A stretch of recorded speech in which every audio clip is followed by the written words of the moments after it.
Hello friends, ધમુસ kitchen and blog પર તમારું સ્વાગત છે.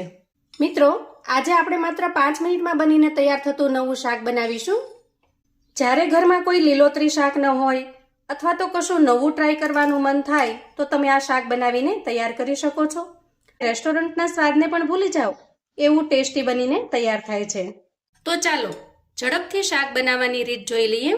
તો એકદમ ટેસ્ટી અને નવું શાક બનાવવા માટે આપણે અહીંયા 3 મીડિયમ સાઇઝની ડુંગળી લીધી છે અને એક મોટી સાઇઝનું ટમેટું લીધું છે. હવે આ બંને વસ્તુને ધોઈ સાફ કરી એકદમ ઝીણી સમારી લેવાની છે. તો જુઓ, ડુંગળીને મેં ઝીણી ઝીણી સમારી લીધી છે. એ જ રીતે આપણે ટમેટાને પણ ઝીણું ઝીણું સમારી લઈએ. ડુંગળી અને ટમેટાની ક્વોન્ટિટી આપણે અહીંયા એક સરખી રાખી છે, એટલે કે જેટલી ડુંગળી છે એટલા જ પ્રમાણમાં આપણે અહીંયા ટમેટા પણ લીધા છે. હવે આપણે ગેસ તરફ જઈશું. ગેસ ઓન કરી ગેસ ઉપર એક કડાઈ મૂકીશું અને કડાઈમાં 1 ચમચા જેટલું તેલ એડ કરીશું.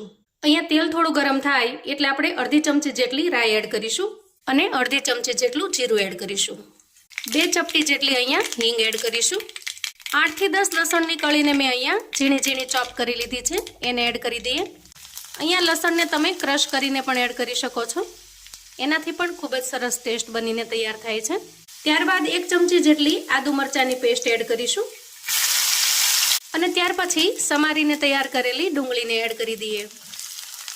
અહીંયા તમે જો લસણ અને ડુંગળી ન ખાતા હો તો બંને વસ્તુને સ્કીપ કરી શકો છો. તો પછી તમારે વઘારમાં સીધા ટમેટા ઉમેરવાના રહેશે. ડુંગળીને આપણે અહીંયા બ્રાઉન કલરની થાય ત્યાં સુધી સાંતળી લેવાની છે, જેથી કરીને એના અંદરનું કાચાપણું પણ દૂર થઈ જાય અને શાકની ગ્રેવીમાં એકદમ સરસ મિક્સ થઈ જશે. રોજે રોજ એક સરખા શાક ખાઈને જો કંટાળી ગયા હો તો આ એકદમ નવું શાક બનાવીને તમે તૈયાર કરી શકો છો અને ઘરના બધાને આ શાક ખૂબ જ પસંદ આવશે, કેમ કે ખૂબ જ ટેસ્ટી એવું બનીને તૈયાર થાય છે. ગેસની ફ્લેમને મીડિયમ રાખી આપણે ડુંગળીને સાંતળી લેવાની છે, જેથી કરીને બળી ન જાય અને ડુંગળીમાં એકદમ સરસ બ્રાઉન કલર બનીને તૈયાર થાય. તો જુઓ, અહીંયા ડુંગળી સારી રીતે સતળાઈ ગઈ છે. આ સ્ટેજે આપણે સમારીને તૈયાર કરેલા ટામેટાને એડ કરી દઈએ અને સારી રીતે મિક્સ કરી લઈએ. હવે જુઓ, ટામેટા થોડા સતળાઈ જાય એટલે ગેસની ફ્લેમને આપણે સાવ ધીમી કરી લઈએ અને બાકીના મસાલા કરી લઈએ. તો અહીંયા ઉમેરીશું સ્વાદ પ્રમાણે મીઠું. અહીંયા તમારે ગ્રેવીમાં મીઠાનું પ્રમાણ થોડું ઓછું રાખવાનું છે અને શા માટે એ હું તમને આગળ બતાવીશ. એટલે કે સબ્જીની અંદર રેગ્યુલર જે મીઠું તમે સ્વાદ માટે નાખતા હો એના કરતાં થોડું ઓછું એડ કરવાનું છે. ત્યાર પછી આપણે અડધી ચમચી કરતાં પણ ઓછી એટલી હળદર એડ કરીશું. 1 ચમચી ધાણા જીરું પાવડર એડ કરીશું અને 1 ચમચી લાલ મરચું પાવડર એડ કરીશું. તો અહીંયા તમારે જેટલું સ્પાઇસી બનાવવું હોય એ પ્રમાણમાં લાલ મરચું એડ કરવાનું છે. હવે બધા જ મસાલાને આપણે મિક્સ કરી લઈએ. અહીંયા મસાલા એડ કર્યા પછી આપણે એને ટમેટાની અંદર સારી રીતે પાકી જવા દેવાના છે, જેથી કરીને ગ્રેવીની અંદર એકદમ સરસ મસાલા ચડી જશે. હવે ગ્રેવીમાં આપણે 4 થી 5 ચમચી જેટલું પાણી એડ કરીશું અને સારી રીતે મિક્સ કરી લઈશું. ઢાંકણ ઢાંકી 1 મિનિટ સુધી આપણે ગ્રેવીને સરસ રીતે ચડવા દઈએ. તો જુઓ, ટમેટાની અંદર મસાલા ખૂબ સારી રીતે મિક્સ થઈ ગયા છે અને ટમેટા પણ સારી રીતે ચડી ગયા છે. આ સ્ટેજે આપણે 3 ચમચી જેટલું દહીં એડ કરીશું અને મિક્સ કરી લઈશું. તો ખાસ કરીને દહીંને થોડું વિસ્કરની મદદથી ફેંટીને એડ કરવું, જેથી કરીને એના લમ્સ ન રહે. અહીંયા મેં મોળું દહીં લીધેલું છે, બહુ ખાટું દહીં નથી લીધું. દહીંની જગ્યાએ તમે 4 થી 5 ચમચી ઘાટી એવી મોળી છાશ પણ એડ કરી શકો છો અને જો દહીં ખાટું હોય તો એમાં 2 ચમચી જેટલું પાણી ઉમેરી અને પછી મિક્સ કરી શકો છો. આપણે શાકની અંદર ટમેટા અને દહીં બંને એડ કર્યું હોવાથી ખટાશ અને ગળપણને બેલેન્સ કરવા માટે થોડો ગોળ ઉમેરીશું, 1 નાની ગાંગડી જેટલો, અને સારી રીતે મિક્સ કરી લઈશું. અહીંયા તમારે ખાંડ એડ કરવી હોય તો તમે ખાંડ પણ એડ કરી શકો છો, પણ આરોગ્યની દ્રષ્ટિએ ગોળ વધારે સારો હોવાથી મેં ગોળ એડ કરેલો છે. ગ્રેવીમાંથી એકદમ સરસ તેલ છૂટું પડી ગયું છે અને શાક બનાવવા માટે ગ્રેવી એકદમ તૈયાર છે. આ સ્ટેજે આપણે આના અંદર અડધા ગ્લાસ જેટલું પાણી એડ કરીશું અને સારી રીતે મિક્સ કરી લઈશું. અહીંયા હું તમારી સાથે દરેક નાનામાં નાની વસ્તુ શેર કરું છું, જેથી કરીને જ્યારે પણ તમે આ નવું શાક બનાવો ત્યારે એકદમ સરસ પરફેક્ટ બનીને તૈયાર થાય.